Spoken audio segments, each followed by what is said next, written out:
চলে এসেছি আমাদের বরানপুর এলাকায়, যেখানে একসময় মা তারার পুজো হতো খুব বড় করে।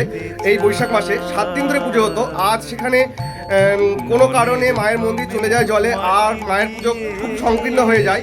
তো আমি আজকে মাকে তোমাদের দর্শন করাবো। আর এটা হলো আমাদের মা তারার মন্দির।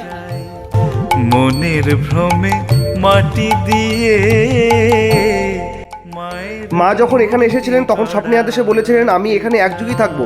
সেই এক যুগ পরেই নদীর বারবার দিক পরিবর্তন হয়, আর বারবার মন্দির করার পরেও সেই মন্দিরগুলি চলে যায় সেই নদীর গর্ভে।